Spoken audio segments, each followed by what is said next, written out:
പ്രാർത്ഥനയിൽ ഈ 3 കാര്യം ശ്രദ്ധിക്കണം.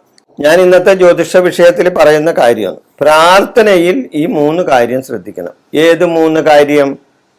അതാണ് ഞാൻ ഇവിടെ പറയാൻ പോകുന്നത്. നമ്മൾ പ്രാർത്ഥന നടത്തും. എന്തിനാ പ്രാർത്ഥിക്കുന്നത്? ദൈവമേ, നമുക്ക് സർവൈശ്വര്യങ്ങൾ ഉണ്ടാകണേ, അല്ലെങ്കിൽ എൻ്റെ കഷ്ടപ്പാടുകളും ദുരിതങ്ങളും മാറ്റിത്തരണേ, എൻ്റെ കഷ്ടപ്പാടുകളും ദുരിതങ്ങളും മാറ്റിത്തരണേ ദൈവമേ, അല്ലെങ്കിൽ എൻ്റെ ശത്രുദോഷങ്ങൾ മാറ്റിത്തരണേ ദൈവമേ, എനിക്ക് ഈശ്വരപ്രീതി കിട്ടണേ ദൈവമേ, എൻ്റെ സന്താനങ്ങൾക്ക് ഗുണങ്ങളുണ്ടാകണേ ദൈവമേ, എൻ്റെ കുടുംബത്തിന് സൗഭാഗ്യങ്ങൾ ഉണ്ടാകണേ ദൈവമേ. ഇതൊക്കെയല്ലേ നമ്മൾ പ്രാർത്ഥിക്കുന്നത്. അല്ലെങ്കിൽ എൻ്റെ രോഗാദി ദുരിതങ്ങൾ മാറണേ, എൻ്റെ രോഗാദി ദുരിതങ്ങൾ മാറ്റിത്തരണേ ഭഗവാനെ എന്നൊക്കെയാണല്ലോ നമ്മൾ ഈ പ്രാർത്ഥന ചൊല്ലുന്നത്, ഇല്ലേ? അപ്പൊ നമ്മുടെ കുടുംബക്ഷേമ ഐശ്വര്യത്തിനും രോഗാദി ദുരിതങ്ങൾ തീരുന്നതിനും വേണ്ടിയാണ് നമ്മ പ്രാർത്ഥനകൾ ചൊല്ലുന്നത്, ഇല്ലേ? അല്ലാതെ വെറുതെ ഇരുന്ന് ആരെങ്കിലും പ്രാർത്ഥന ചൊല്ലുവോ? ചൊല്ലുന്നവരുണ്ടാകാം. എന്നാൽ കഷ്ടപ്പാടും ദുരിതങ്ങളും മാറ്റി നമ്മുടെ രോഗാദി ദുരിതങ്ങൾ മാറ്റിത്തരുന്നതിന് വേണ്ടിയാണ് ഭൂരിപക്ഷം പേരും പ്രാർത്ഥന ചൊല്ലുന്നത്, ഇല്ലേ? അപ്പൊ പ്രാർത്ഥനക്ക് ഫലമുണ്ട്. അപ്പൊ പ്രാർത്ഥിച്ചാൽ തീർച്ചയായിട്ടും ഫലം കിട്ടും. നമ്മൾ ഏത് വഴിപാട് നടത്തുന്നതിനെക്കാട്ടും ഏറ്റവും കൂടുതൽ നമുക്ക് ഗുണം തരുന്നത് നമ്മുടെ പ്രാർത്ഥനയാണ്. പ്രാർത്ഥനയോളം വലിയൊരു വഴിപാട് മറ്റൊന്നുമില്ല. പ്രാർത്ഥനയോളം വലിയൊരു വഴിപാട് വേറെ ഒന്നുമില്ല. നിങ്ങൾ സ്വയം ആത്മസമർപ്പണം ചെയ്ത് പ്രാർത്ഥിച്ചാൽ ഏത് ദേവന്റെ ആണെങ്കിലും ഏത് ദേവിയുടെ ആണെങ്കിലും ആ പ്രീതി നമ്മൾക്ക് കിട്ടും. തീർച്ചയാണ്, ആ കാര്യത്തിൽ ഒരു സംശയവുമില്ല. അപ്പം നമ്മൾ എന്ത് പ്രാർത്ഥന ചൊല്ലിയാലും വേണ്ടില്ല, അത് ചൊല്ലേണ്ട വിധത്തിൽ ചൊല്ലണം, ഇല്ലേ? എന്ത് പ്രാർത്ഥന വേണമെങ്കിലും ചൊല്ലാം, എന്ത് പ്രാർത്ഥന വേണമെങ്കിലും നമുക്ക് ചൊല്ലാമല്ലോ. ആ പ്രാർത്ഥന വെറുതെ ഇങ്ങനെ പ്രാർത്ഥന ചൊല്ലുണ്ട്, വെറുതെ വഴിയോ പോകുമ്പോൾ പ്രാർത്ഥിച്ചുകൊണ്ട് പോയിട്ട് വല്ല കാര്യമുണ്ട്? ഇല്ലല്ല. അല്ലെങ്കിൽ എന്തെങ്കിലും വെറുതെ ഇരിക്കുമ്പോൾ ഇരുന്ന് പ്രാർത്ഥിച്ചിട്ട് എന്താ ഒരു ഫലവുമില്ല. അപ്പൊ പ്രാർത്ഥിക്കേണ്ട വിധത്തിൽ പ്രാർത്ഥിച്ചാലോ അതിന്റെ ഫലം കിട്ടുള്ളൂ. ഞാൻ നേരത്തെ പറഞ്ഞില്ലേ, രോഗം മാറുന്നതിന് മരുന്ന് കഴിക്കണ്ടേ എന്ന് പറഞ്ഞ പോലെ ഈ മരുന്ന് വല്ലപ്പോഴൊക്കെ കഴിച്ച് തോന്നും പോലെ കഴിക്കാൻ പറ്റുമോ? തോന്നും പോലെ കഴിച്ചാൽ രോഗം മാറുമോ? ഇല്ലാത്ത രോഗങ്ങൾ ഉണ്ടാവും, ഇല്ലേ? മരുന്ന് തോന്നും പോലെ കഴിച്ചാൽ ഇല്ലാത്ത രോഗങ്ങൾ ചിലപ്പോൾ ഉണ്ടായിരുന്നു വരും. അപ്പൊ അതിനൊരു ക്രമീകരണമുണ്ട്. മരുന്നാണെങ്കിലും ശരീരത്തിലെ രോഗങ്ങൾ മാറാൻ മരുന്ന് കഴിക്കുന്നതിന് ഒരു ക്രമീകരണങ്ങളുണ്ട്. അതേപോലെ തന്നെയാണ് ഒരു പ്രീതി കിട്ടാൻ വേണ്ടി ഈശ്വര പ്രാർത്ഥന നടത്തുമ്പോഴും ചില ക്രമീകരണങ്ങൾ അതിൽ നമ്മൾ നടത്തണം. ചില സമയങ്ങളുണ്ട്, ആ സമയങ്ങളും അതേപോലെയുള്ള ക്രമീകരണങ്ങളും നമ്മൾ നടത്തിയാൽ തീർച്ചയായിട്ടും അതിന് ഫലമുണ്ടാവും.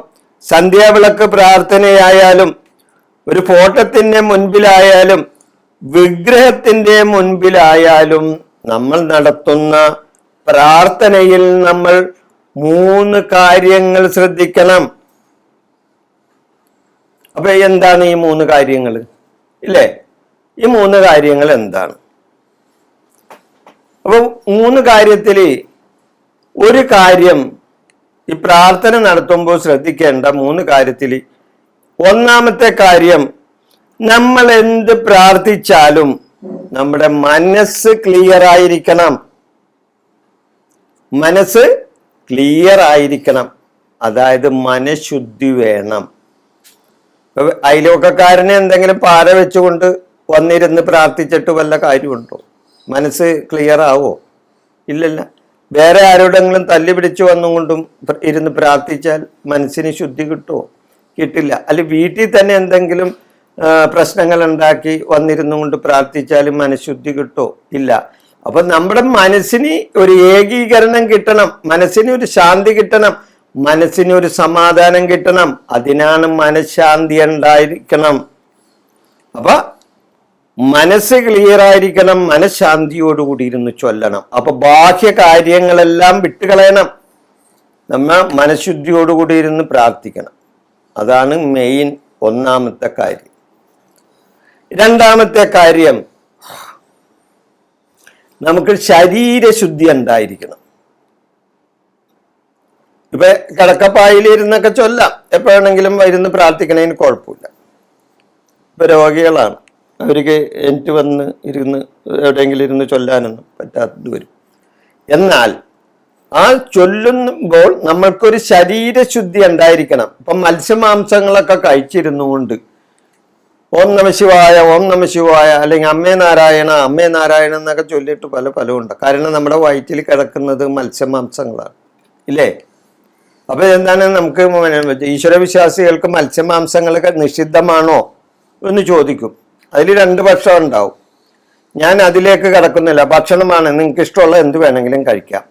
പക്ഷേ ആ ഭക്ഷണം കഴിച്ചാൽ അത് നമ്മളുടെ ശരീരത്തിൽ ദഹിച്ചിരിക്കണം. മനസ്സിലായോ? അപ്പോ ഉച്ചക്കൊക്കെ നമ്മ മൃഷ്ടാന്നമായിട്ട് മത്സ്യമാംസങ്ങളൊക്കെ കഴിക്കും, ഇല്ലേ? കഴിച്ചിട്ടുണ്ട്. വൈകുന്നേരം സന്ധ്യാസമയത്ത്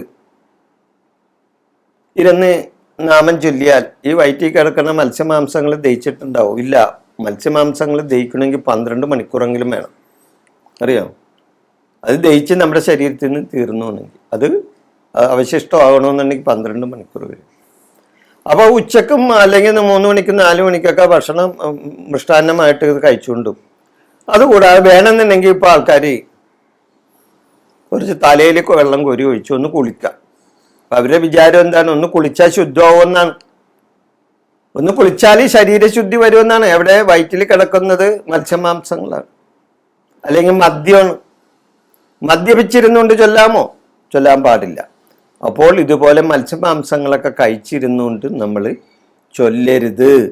അല്ലാതെ കുളിച്ചെന്ന് വെച്ച് ശരീരശുദ്ധി ഉണ്ടാകണമെന്നില്ല, ഇല്ലേ?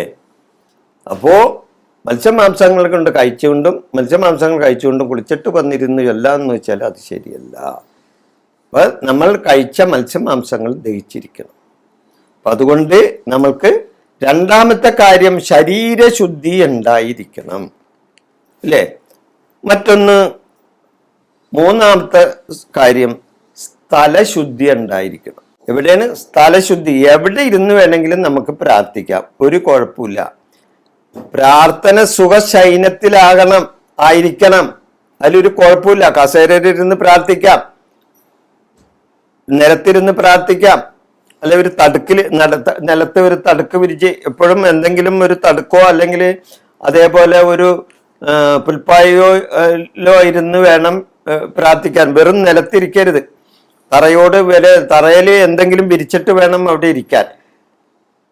അപ്പൊ സ്ഥലശുദ്ധി വേണം. ഇരുന്ന് ചൊല്ലുന്ന സ്ഥലത്ത് മലിനമായി ഇരിക്കുന്ന ഒരു സ്ഥലം ആകരുത്. അതായത് നല്ല ശുദ്ധിയുള്ള ഒരു സ്ഥലം, ആ സ്ഥലശുദ്ധിയുള്ള സ്ഥലത്തിരുന്ന് പ്രാർത്ഥന ചൊല്ലാം. അപ്പൊ എന്തൊക്കെയാണ്? ഒന്ന് മനഃശുദ്ധി, ഒന്ന് ശരീരശുദ്ധി, ഒന്ന് സ്ഥലശുദ്ധി. ഈ 3 കാര്യങ്ങൾ പ്രാർത്ഥനയിൽ നമ്മൾ ഉൾപ്പെടുത്തണം. ഇത് പ്രത്യേകം ശ്രദ്ധിക്കേണ്ട കാര്യമാണ്. ഇതില്ലാതെ പ്രാർത്ഥന ചൊല്ലിയാൽ ആ പ്രാർത്ഥന ഫലിച്ചില്ല എന്ന് വരും.